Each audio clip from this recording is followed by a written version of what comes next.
로마서 15장 7절에서 13절에 있는 말씀 제가 봉독해 올립니다. 그러므로 그리스도께서 우리를 받아 하나님께 영광을 돌리심과 같이 너희도 서로 받으라. 내가 말하노니 그리스도께서 하나님의 진실하심을 위하여 할례의 추종자가 되셨으니 이는 조상들에게 주신 약속들을 견고하게 하시고 이방인들도 그 긍휼하심으로 말미암아 하나님께 영광을 돌리게 하려 하심이라. 기록된 바 그러므로 내가 열방 중에서 주께 감사하고 주의 이름을 찬송하리로다 함과 같으니라. 또 이르되 열방들아 주의 백성과 함께 즐거워하라 하였으며 또 모든 열방들아 주를 찬양하며 모든 백성들아 그를 찬송하라 하였으며 또 이사야가 이르되 이새의 뿌리 곧 열방을 다스리기 위하여 일어나시는 이가 있으리니 열방이 그에게 소망을 두리라 하였느니라. 소망의 하나님이 모든 기쁨과 평강을 믿음 안에서 너희에게 충만하게 하사 성령의 능력으로 소망이 넘치게 하시기를 원하노라. 아멘. 계속해서 로마서에 있는 말씀을 살펴보고 있습니다. 로마서 15장은 믿음 안에서 한 지체된 모든 신자들은 하나님께서 주시는 위로와 소망 가운데 하나가 되어야 한다. 그래서 사랑함으로써 서로를 인내하고 용납하고 위로하며 함께 하는 것이 하나님의 뜻이며 그것을 통해 하나님이 영광 받으신다라고 이야기하고 있습니다. 로마서 15장 5절에서 6절 말씀입니다. 이제 인내와 위로의 하나님이 너희로 그리스도 예수를 본받아 서로 뜻이 같게 하여 주사 한 마음과 한 입으로 하나님 곧 우리 주 예수 그리스도의 아버지께 영광을 돌리게 하려 하노라. 그래서 모든 신자들은 그들이 가지고 있는 우리가 가지고 있는 어떤 차이와는 상관없이 서로를 따뜻하게 받아들여야 합니다. 왜냐하면 예수 그리스도께서 우리의 그 연약함과 자격 없음에도 불구하고 받아주셨기 때문이죠. 로마서 15장 7절입니다. 그러므로 그리스도께서 우리를 받아 하나님께 영광을 돌리심과 같이 너희도 서로 받으라 라고 하셨습니다. 하나님은 우리를 하나님의 자녀로 삼으실 때 우리의 자격이나 조건이나 실력은 전혀 고려하지 않으셨습니다. 우리가 아직 죄인 되었을 때에, 우리가 아직 연약할 때에, 우리가 아직 경건하지 않았을 때에, 우리가 하나님을 인정하지도 않고 우리가 하나님 앞에 인정받을 만한 무언가를 만들어내지도 않았을 때, 오히려 하나님과 원수 되었을 때, 그래서 구원이 필요한 줄도 모르고 그랬을 때 그리스도께서 십자가에 오르시고 죽으셨습니다. 그리고 하나님은 그 죽음을 통해 우리를 의롭다 하시고 우리를 받아주셨죠.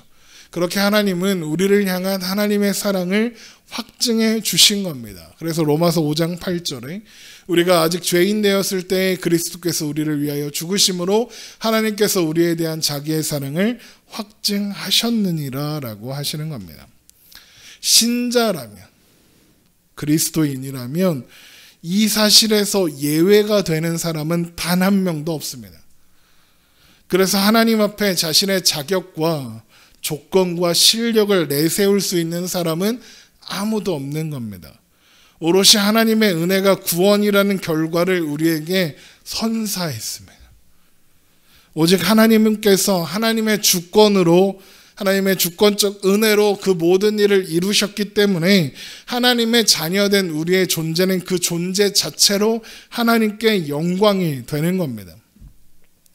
그래서 예수님께서 이런 말씀을 하시는 거예요. 요한복음 6장 37절 아버지께서 내게 주시는 자는 다 내게로 올 것이요 내게 오는 자는 결코 내가 결코 내쫓지 아니하리라. 내가 하늘에서 내려온 것은 내 뜻을 행하려 함이 아니요 나를 보내신 이의 뜻을 행하려 함이니라. 나를 보내신 이의 뜻은 내게 주신 자 중에 내가 하나도 잃어버리지 아니하고 마지막 날에 다시 살리는 이것이라. 예수님께서 이 땅에 오신 것, 오셔서 행하신 모든 일, 십자가에 죽으시고 부활하시고 또한 영광 받으신 그 모든 일의 목적이 무엇이었느냐? 오직 하나님 아버지의 뜻을 이루는 것이었답니다. 그런 하나님 아버지의 뜻은 자격 없는 우리를 하나도 잃어버리지 않고 하나님의 은혜로 말미암아 오직 믿음으로 구원하시고 영원한 하나님 나라의 백성으로 삼으시는 거였죠. 요한복음 6장 40절 내 아버지의 뜻은 아들을 보고 믿는 자마다 영생을 얻는 이것이니 마지막 날에 내가 이를 다시 살리리라 하시니라. 그렇게 예수님은 아버지의 뜻대로 우리를 있는 모습 그대로 자격 없고 연약한 그 모습 그대로를 받으셨고 그것을 통해 하나님 아버지께 영광을 돌리셨습니다.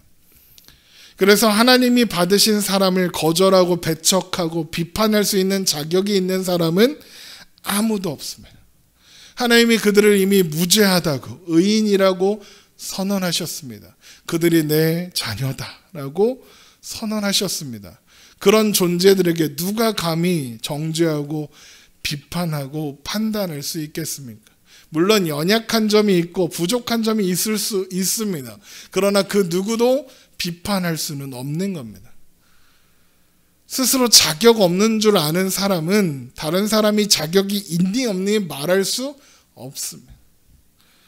만일 자기가 자격이 없는 존재다라고 말하면서 다른 사람의 자격을 운운하는 사람은 자기가 자격 있는 존재라고 생각하는 거지 자격 없는 존재라고 생각하지 않는 겁니다. 자격 없는 줄 알면 그럴 수는 없는 거죠. 하나님께서 믿음이 강한 자, 약한 자, 유대인 신자, 이방인 신자 모두 받으셨습니다. 우리 모두 받으셨습니다. 우리가 대학을 나왔든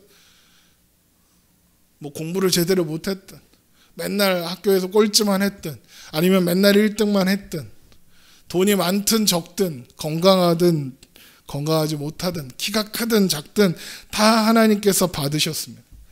예수님께서 그 모두를 위해 하나님 아버지의 뜻에 순종하사 십자가에 죽으셨습니다.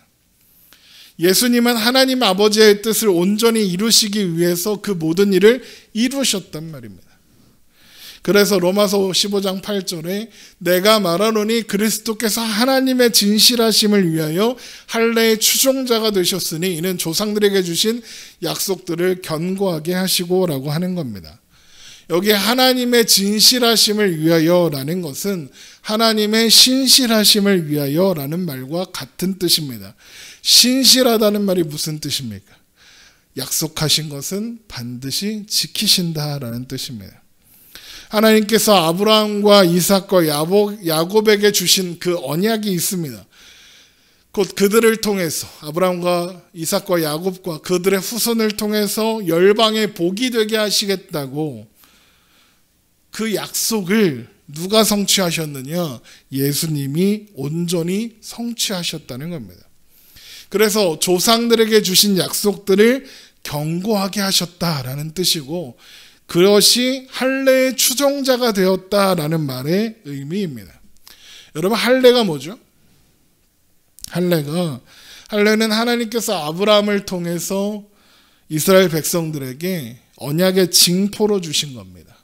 창세기 17장 9절입니다. 하나님이 또 아브라함에게 이르시되 그런즉 너는 내 언약을 지키고 내 후손도 대대로 지키라. 너희 중 남자는 다 할례를 받으라. 이것이 나와 너희와 너희 후손 사이에 지킬 내 언약이니라. 너희는 포피를 베어라. 이것이 나와 너희 사이의 언약의 표징이니라. 너희는 너희의 대대로 모든 남자는 집에서 난 자나 또는 너희 자손이 아니라 이방 사람에게서 돈으로 산 자를 막론하고 난 지 8일 만에 할례를 받을 것이라. 너희 집에서 난 자든지 너희 돈으로 산 자든지 할례를 받아야 하리니 이에 내 언약이 너희 살에 있어 영원한 언약이 되려니와 할례를 받지 아니한 남자 곧 그 포피를 베지 아니한 자는 백성 중에서 끊어지리니 그가 내 언약을 배반하였음이니라. 하나님께서는 아브라함의 후손들 몸에 두신 그 할례가 나와 너희 사이에, 그러니까 하나님과 아브라함의 후손들 사이에 남겨둔 언약의 표징이다라고 하십니다. 그럼 하나님께서 할례를 통해 이스라엘 백성들 사이에 남겨두고자 하신 그 언약의 표징이 가리키는 언약은 무엇일까요? 그게 창세기 12장 1절이죠. 여호와께서 아브라함에게 이르시되 너는 너의 고향과 친척과 아버지의 집을 떠나 내가 내게 보여줄 땅으로 가라. 내가 너로 큰 민족을 이루고 내게 복을 주어 내 이름을 창대하게 하리니 너는 복이 될지라. 너를 축복하는 자에게는 내가 복을 내리고 너를 저주하는 자에게는 내가 저주하리니 땅의 모든 족속이 너로 말미암아 복을 얻을 것이라 하신지라. 한마디로 줄이면 너는 복이 될지라입니다. 이걸 예전에 사용하던 개역 한글 성경에 뭐라고 번역했냐 하면 너는 복의 근원이 될지라입니다. 사실 이 표현이 더 뭔가 마음에 팍 다가닿는 것 같아요. 너는 복이 될지라보다는. 어쨌든 이게 하나님께서 아브라함에게 주신 언약의 핵심입니다. 그러면 하나님께서 아브라함에게 주신 이 약속은 어떻게 이루어지는 걸까요? 아브라함이 열심히 해서 이루어지는 걸까요? 금방 읽은 창세기 12장 2절에서 3절의 말씀을 다시 한번 읽을 건데 자세히 보세요. 발견하셔야 될 게 있습니다. 내가 너로 큰 민족을 이루고 내게 복을 주어 내 이름을 창대하게 하리니 너는 복이 될지라. 너를 축복하는 자에게는 내가 복을 내리고 너를 저주하는 자에게는 내가 저주하리니 땅의 모든 족속이 너로 말미암아 복을 얻을 것이라 하신지라. 여러분, 이 말씀에서 우리가 발견해야 하는 게 뭐냐면 이 말씀의 주어가 내가라는 겁니다. 여기서 내가 누굽니까? 하나님이십니다. 하나님이 하시겠다는 겁니다. 내가 너를, 내가 너에게, 내가 너의 이름을 입니다. 하나님께서 아브라함을 복이 되게, 복의 근원이 되게 하시겠다는 것이 약속의 핵심인 겁니다. 여러분, 아브라함은 자격이 있어서 하나님께 선택받은 사람이 아닙니다.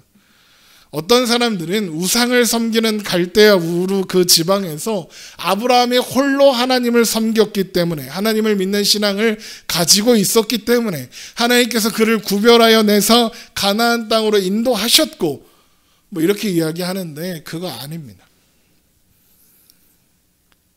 확신할 수 있는 것은 아브라함도 갈대아 우르 거기서 우상을 섬기고 살았습니다. 아마도 아브라함은 하나님이 누구신지도 몰랐고 관심도 없었을 겁니다. 그걸 어떻게 하느냐? 여호수아서 24장을 보면 이런 말씀이 있습니다.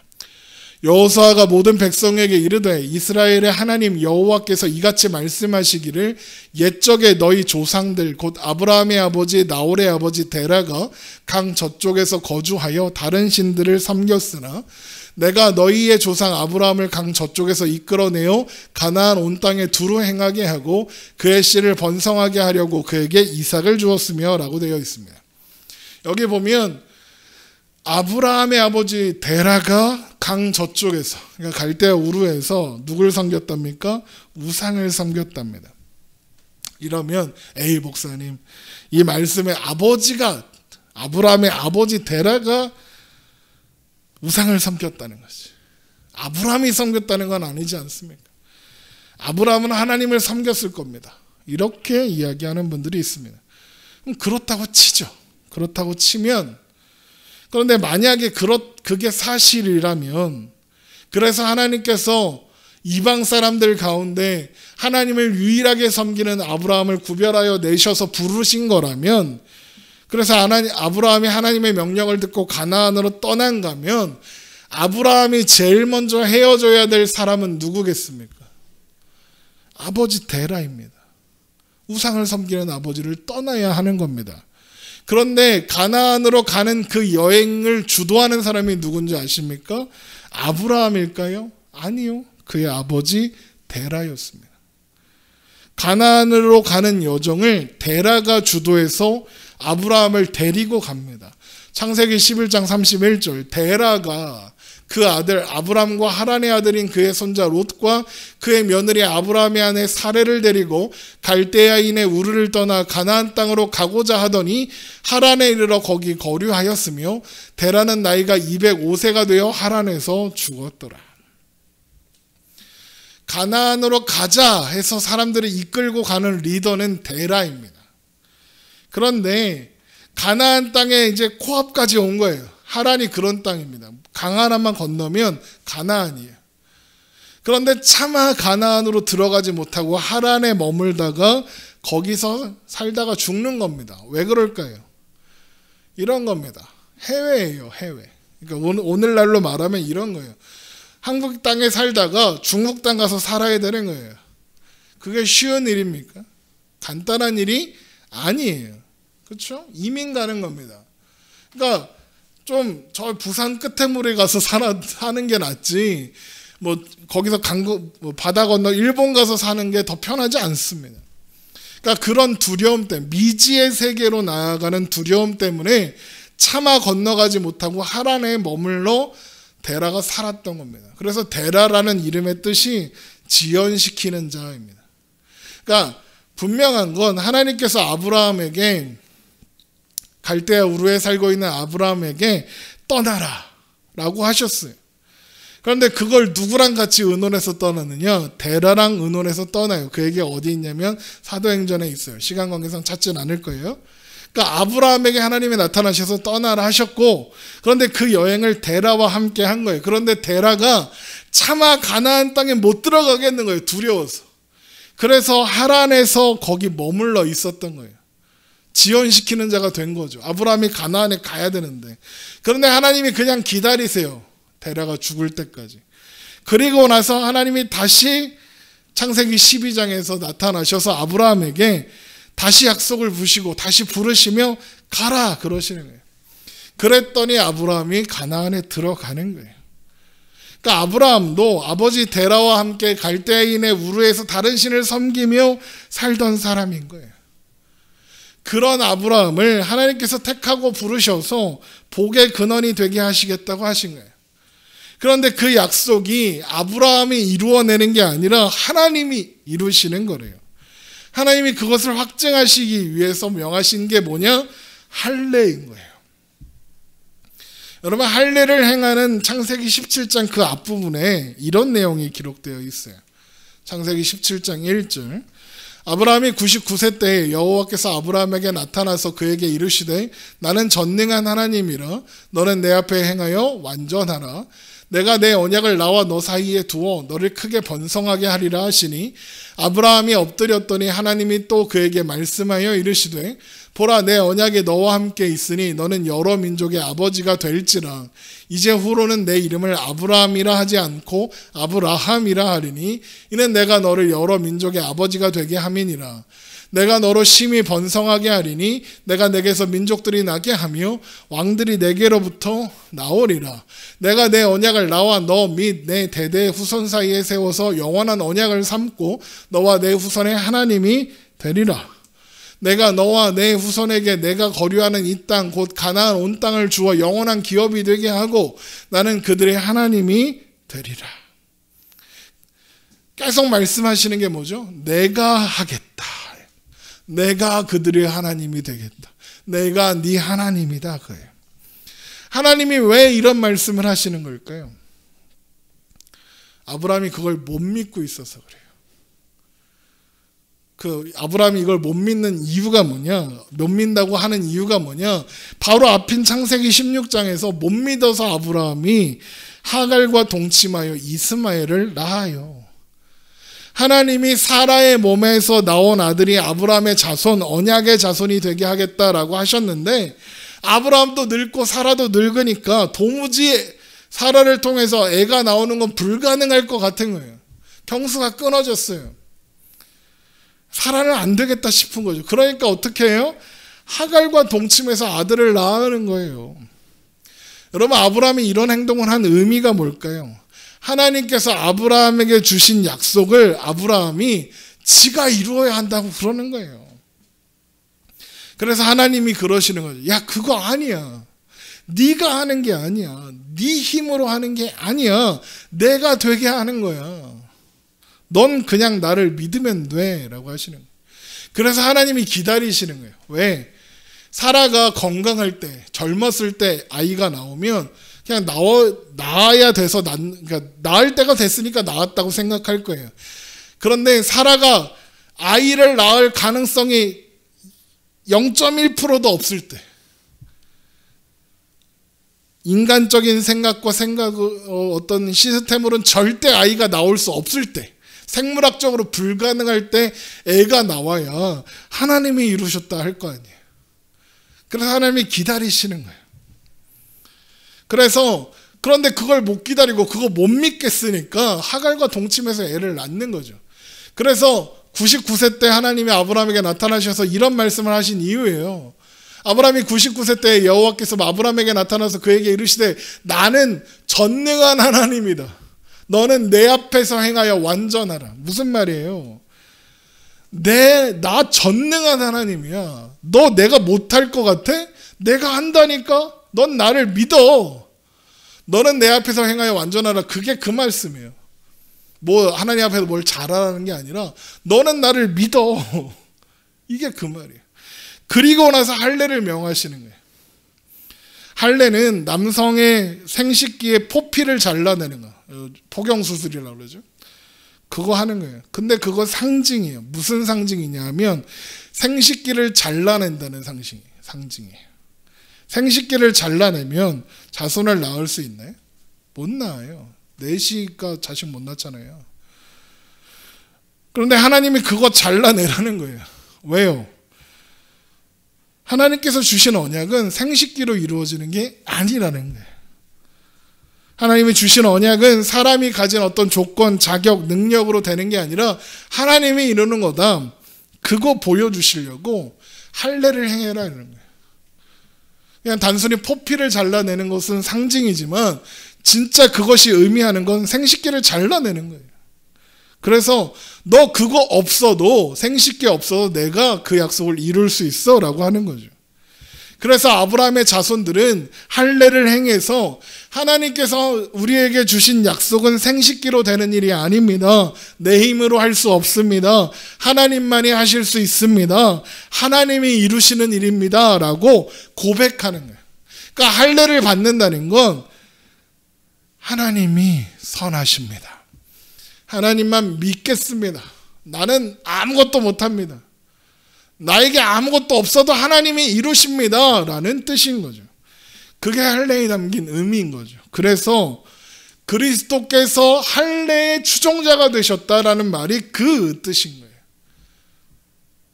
예수님께서 이 땅에 오셔서 할례를 받으셨어요. 하나님께서 조상을 아브라함과 이삭과 야곱에게 하신 모든 약속을 지키셨다, 성취하셨다는 걸 확증하셨는 거예요. 예수님께서 태어난 지 8일 만에 할례를 받으셨죠.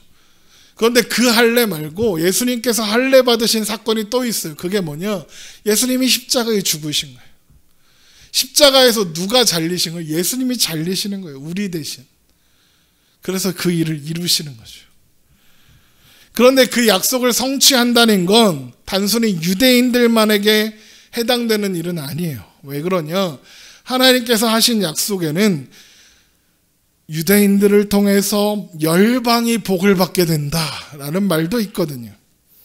그래서 예수님이 오셔서 그 약속을 성취하면 어떤 일을 일어나게 되느냐? 이방인들도 긍휼하심을 받게 되고 그로 말미암아 이방인들도 하나님께 영광을 돌리는 일이 일어나는 거예요. 그래서 로마서 15장 9절 오늘 본문에 이방인들도 그 긍휼하심으로 말미암아 하나님께 영광을 돌리게 하려 하심이라 기록된 바 그러므로 내가 열방 중에서 주께 감사하고 주의 이름을 찬송하리로다 함과 같으니라 라고 한 거예요.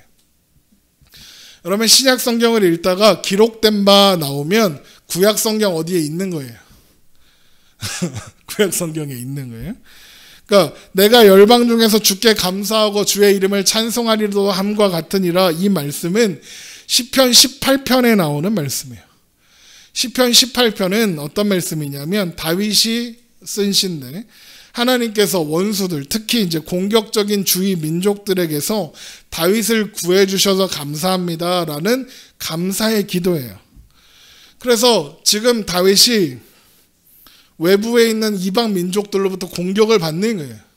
그런데 이 시편의 시편 18편의 결론이 어떻게 다느냐? 다윗을 위협하던 민족들이 이제는 다윗 앞에 정복되고 순종하게 돼요. 로마서 18장 43절이에요. 주께서 나를 백성의 다툼에서 건지시고 여러 민족의 으뜸으로 삼으셨으니 내가 알지 못하는 백성이 나를 섬기리이다. 그들이 내 소문을 들은 즉시로 내게 청종하며 이방인들이 내게 복종하리로다.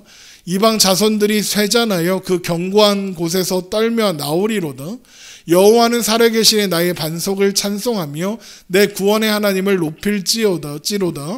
이 하나님이 나를 위하여 보복해 주시고 민족들이 내게 복종하게 해주시도다.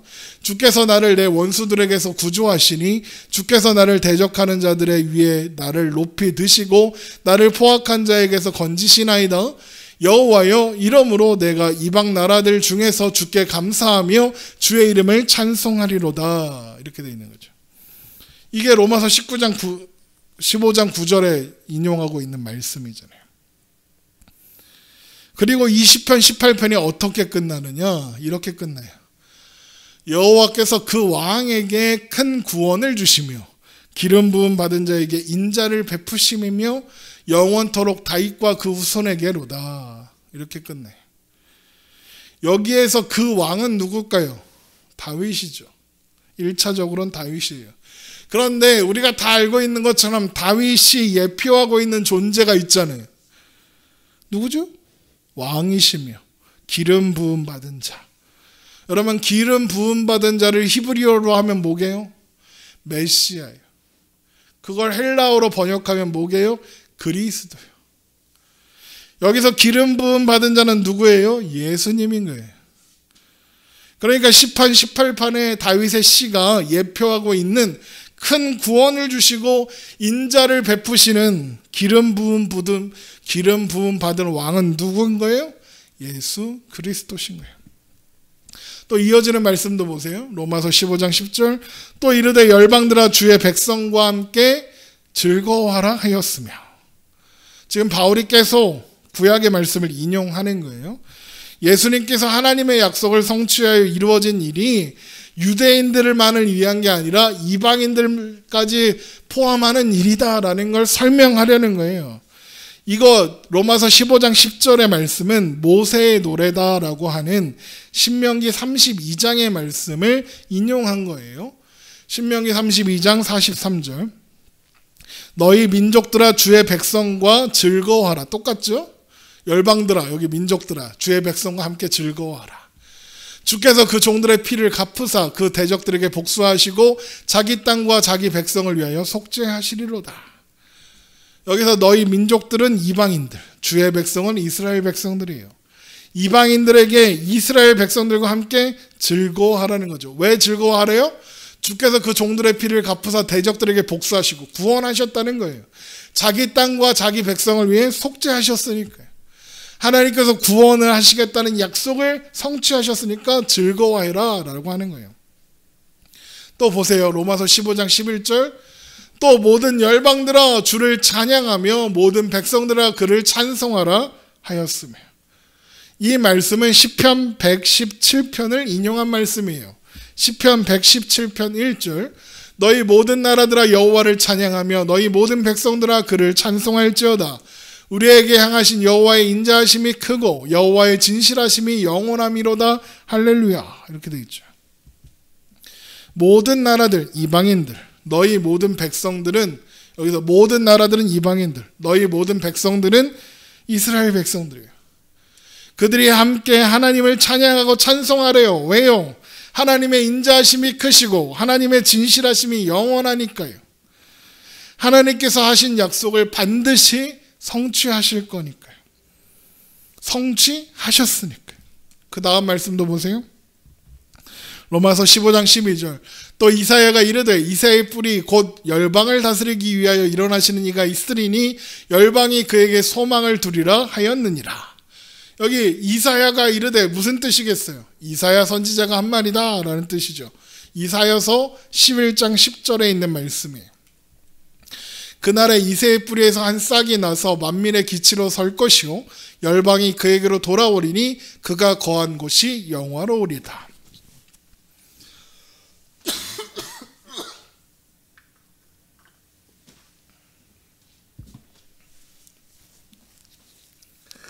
여기서 이새의 뿌리에서 나와 만민의 기치로 선다는 싹이 누구죠?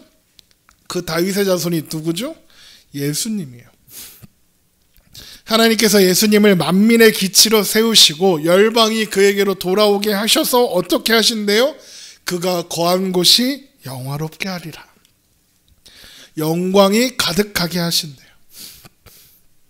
이 말씀이 있는 이사야 11장 9절도 보세요. 내 거룩한 삶 모든 곳에서 해됨도 없고 상함도 없을 것이니 이는 물이 바다를 덮음같이 여호와를 아는 지식이 세상에 충만할 것임이라.